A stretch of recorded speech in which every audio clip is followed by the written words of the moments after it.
To the station they thundered. Disaster lay ahead.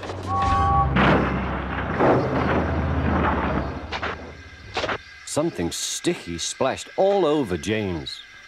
He had run into 2 tar wagons and was black from smoke box to cab. He was more dirty than hurt, but the tar wagons and some trucks were all to pieces.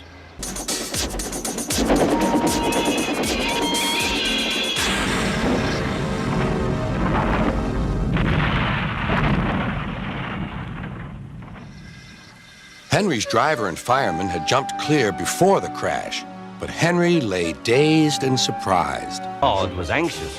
Go steady! The van's breaking! The van was in pieces. No one had... Frantically trying to grip the rails, Percy slid into the yard. Beep! Beep! Look out!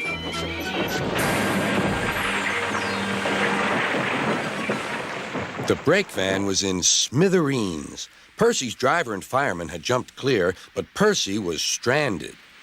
Oh, glory, look at that! James was just pulling out on their line from the station ahead. Any minute there could be a crash. It's up to you now, Duck, cried the driver. Duck put every ounce of weight and steam against the trucks. It's too late, Duck groaned and shut his eyes. He veered into a siding where a barber had set up shop. He was shaving a customer.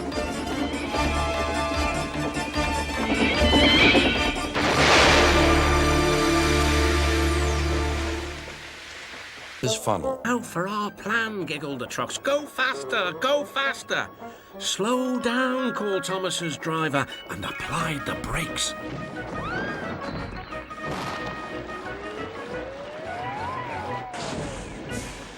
Poor Thomas stood dazed and surprised in a muddy pond as a toad eyed him suspiciously. Bust my buffers, muttered Thomas.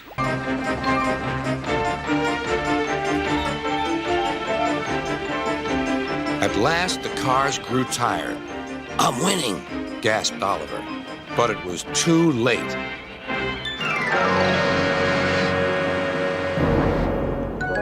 Oliver lay bruised and bemused, bunker down in the turntable well. Being diverted into a siding. Look out, Percy, shouted his driver and applied the brakes. But it was too late.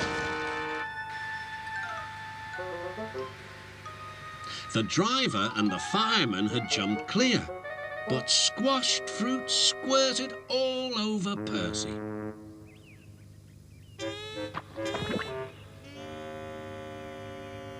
The fat controller arrived. An inch from the buffers. Then Thomas made his mistake. Just like this, he boasted.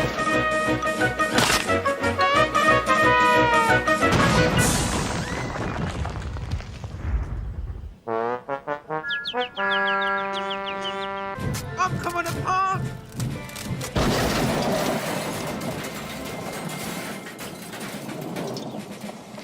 And he did. But it was no use. Hurrah! Hurrah! Roared the cars. Peter Sam shut his eyes.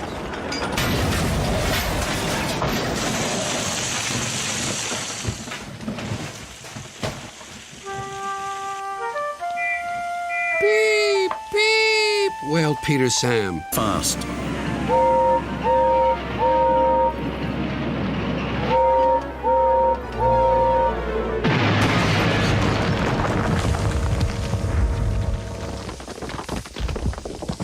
It was too late.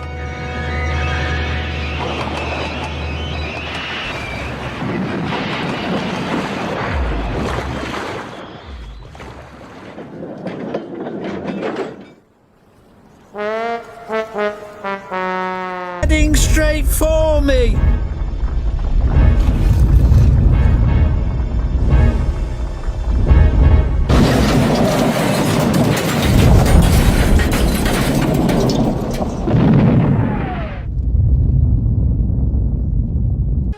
But it was too late. Oh no, he cried. Whoops, Jack sputtered. But Percy's wheels just skidded on the oily rails.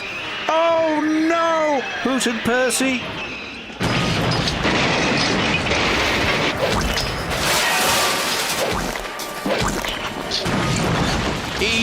Yuck! He groaned. I've never been this dirty. He was covered from funnel to firebox in sticky, gooey chocolate. Oh, help! Gordon cried as he slid off the tracks and into a field.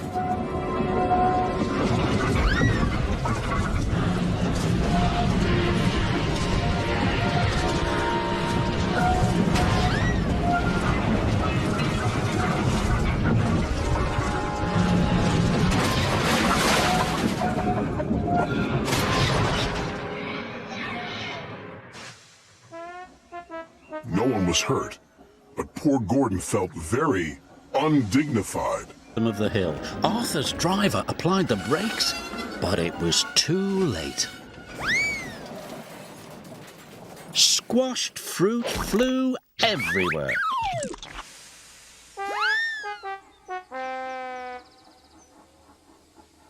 Arthur was upset.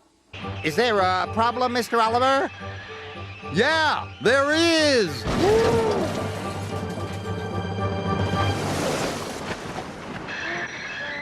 That could have been a little smoother. Oliver felt awful. He thought the children would be upset about their snowman. Duncan's driver applied the brakes,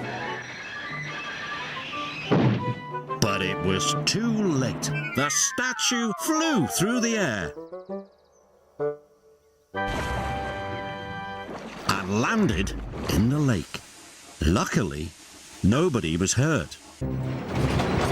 The signalman quickly changed the points. The troublesome trucks hurtled into a siding. They biffed and bashed the buffers.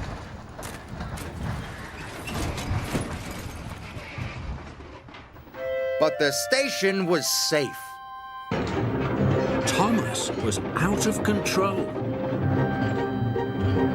Thomas braked as hard as he could, but the fish trucks were too heavy.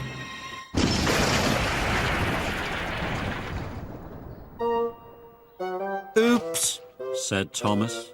Gordon and the express until it was too late.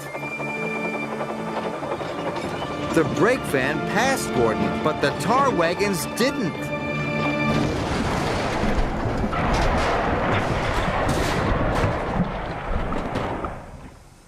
He didn't see the signal telling him to stop. And he didn't see the goods train ahead until it was too late. Luckily, no one was hurt, but Gordon came off the rails. He was covered in gooey red jam. The rusty coupling broke. Thomas's trucks were rolling by themselves. "Cinders and ashes!" cried Thomas. Thomas applied his brakes, but he stopped too quickly. The trucks bumped into the back of Thomas, and the coal spilled all over the tracks. Thomas was stuck.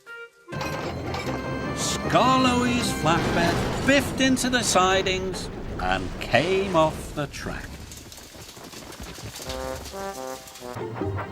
Suddenly, the signal turned red. James applied his brakes and screeched to a halt. But Edward couldn't stop in time.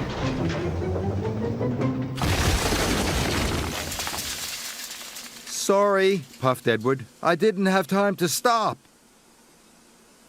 "Don't worry," moaned James. "It was my fault for pushing in." Thomas bumped into Bert, the stinky cheese shot into the air and splattered down all over Thomas, Bert and Harry. "Now we're really stinky," moaned Harry. "No, I won't," tooted Thomas crossly. "You are causing confusion and delay. You really are horrid." Then, with one mighty biff, Thomas sent Hector rolling backwards into a set of buffers.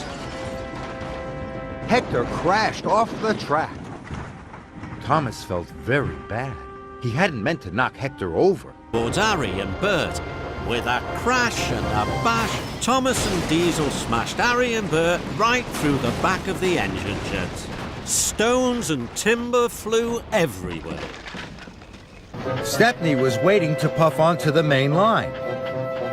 The points changed. Stepney blew his whistle loudly. He's whistling at my carnival special, thought Rosie proudly. Oh my!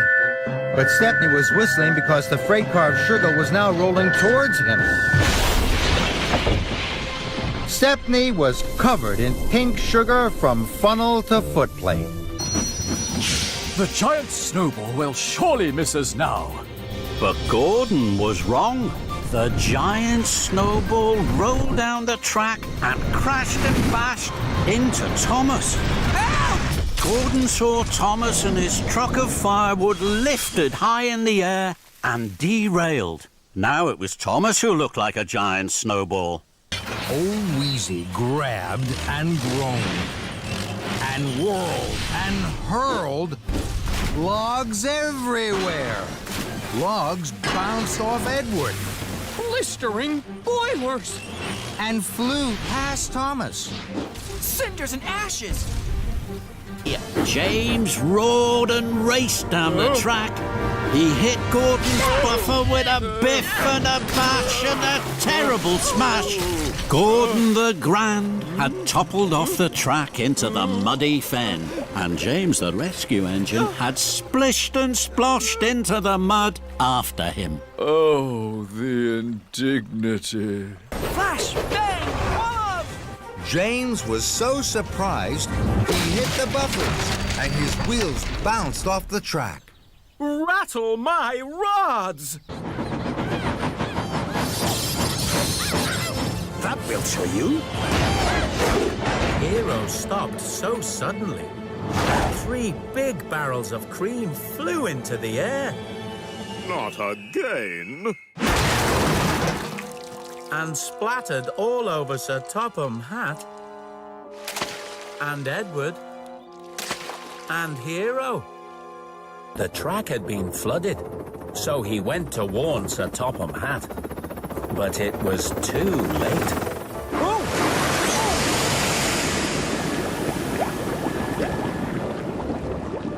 Oh.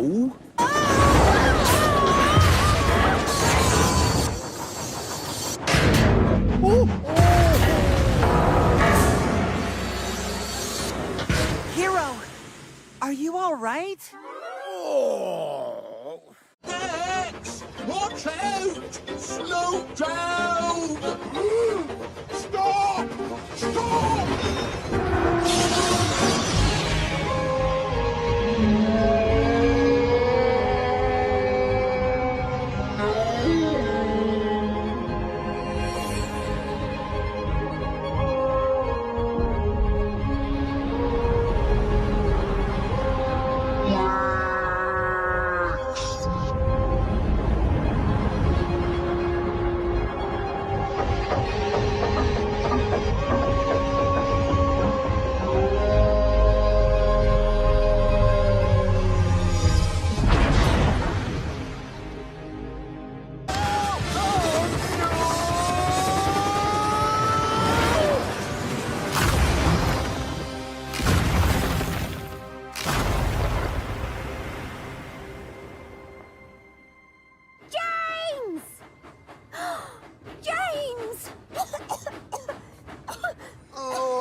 So, how's my paint looking? Going to switch tracks to get in front of you, and then slow down. I've got you!